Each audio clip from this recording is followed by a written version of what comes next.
Hi, this is Yin. I'm here with Helmut today. Hi, Yin. Hi. So Helmut, I have a question for you. I get asked this question by many small business owners calling us and wanting to know more about our program, right? And they ask this question: why should I go with your program? Costing this kind of money when I can find other programs out there that are cheaper. Well, maybe a bad answer might be, well, there are Mercedes and there are Hondas, but that's maybe not a good answer. Well, first of all, when people ask me that also too a lot, especially in the past when I was doing selling myself, which I don't do so often anymore now. But one of the answers I say, look, if you had a program, you talk to people, a program which is, so to say, so much cheaper and good in price, and if it made sense, why didn't you buy it? I mean, people should buy it.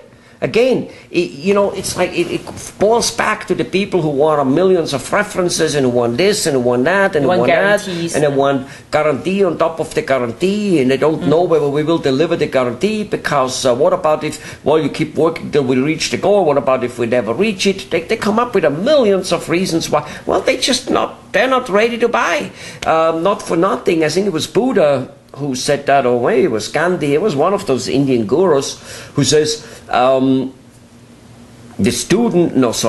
teacher will appear when the student is ready. All right. For those people, there is no teacher there yet, maybe. So that's what I tell them. Why didn't you go for it? And of course, like with many other things in life we buy, the purchasing price sometimes may be expensive, but the overall cost of the price might be very, very inexpensive and much cheaper than the cheap program. For instance, if you buy a cheap tire, it may be very cheap, but you have to replace it more often. Right. Or it gives your car accident more easy. Now, what's the price then? And that's just one example. There are many things like that. You know what I'm saying? Right. You buy a very cheap water faucet, but you replace it 4 times as often. So never mind the hassle you get in between. That's right. Didn't you give a seminar recently in India about the price war? Of us, between business owners out there. People are undercutting the price. Right. India is I mean, they don't know that they're famous for that, but they just everybody tries to cut the other person's throat, and every salesperson thinks that the only way he can sell it is by going lower in the price. Yeah. So what happened to the results of this competition, price competition? You see, it's like what we tell with our clients. If it's a dentist or restaurant owner and they think they need to cut prices, that's the sure way that they will never make money. In fact, it's just not possible. So they need to realize that they gotta be telling their clientele, their patients, whatever it may be, and say, look, Mr. Patient, Mr. Client, I don't know how Georgie over there delivers this product so cheaper. I don't know how to do it. I can't do it. I'm not willing to do it. I know what it takes for me to deliver the quality I deliver, and that's the price I need. And yes, I'm totally entitled to make some money. Now, if you want to have something which works and which is supposed to make you a huge amount of money, don't expect it to come cheap. And for instance, in our case, what most prospects don't realize is that almost all consultants, doesn't matter what they charge, what they ask the client to do, then, our prospect, is so expensive that it makes the price which they paid for consulting irrelevant. Meaning, those consultants come up with so weird and so expensive ideas, which are undoable for most clients, which makes the whole consulting program again garbage, because he can't do it. Which doesn't mean it doesn't work if he would do it. It just means the client then, the guy who gets the consulting, A, doesn't have the money, or more often than that even, he's not willing to spend it. And this is where we are so enormously cheap. So even if our program is more than many other consultants. First of all, it's not more than most, or not more than all at least. Well, as I said, I don't know how the people deliver it cheaper, and on top of it, I know they don't. The truth of the matter is our program is super inexpensive, considering that we do 80% of the work for them, which the other companies don't. They just tell them what to do. And then the guy does it or doesn't do it. And they wash their hands in saying on it. So anyway, what it costs is what it costs. And that's just all there's to it.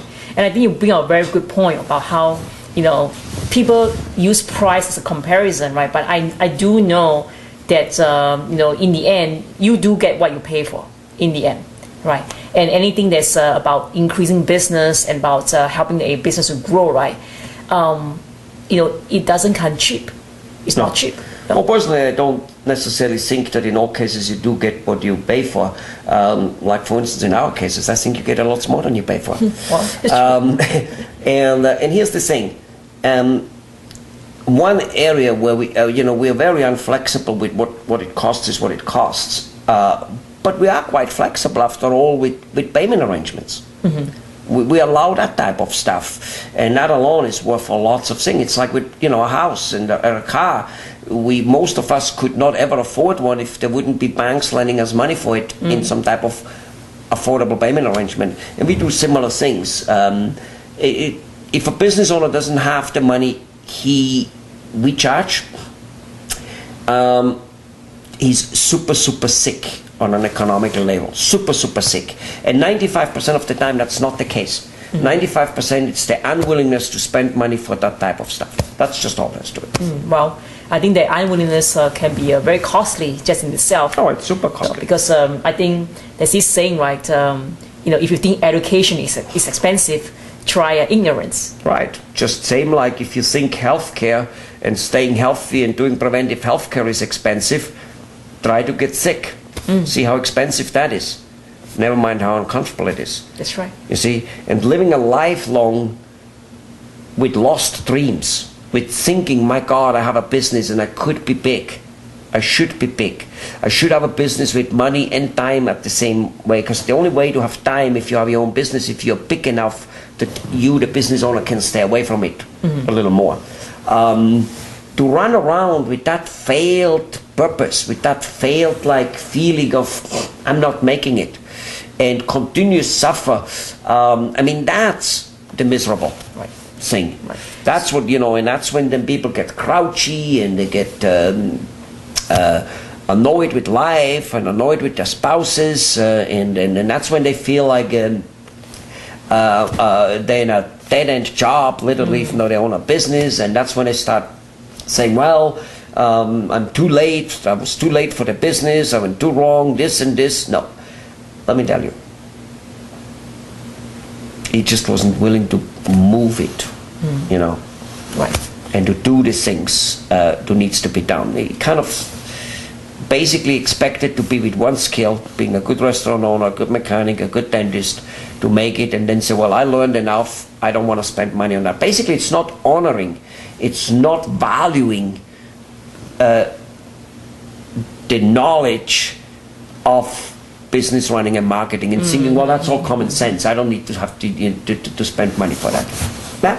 Well, I hope it isn't like that. If it wouldn't be like that, we would be doing even better, but one way or the other way, we can only go and see whether the student is ready. That's right. And I think I can conclude from our discussion here that the most expensive thing to do is to do nothing. 100%. It's the most, even though it sometimes looks as though easy, not painful, it is super painful to do nothing. That's right. All right. All right. So there are more resources on our website. Go there, and we'll see you there. Bye-bye.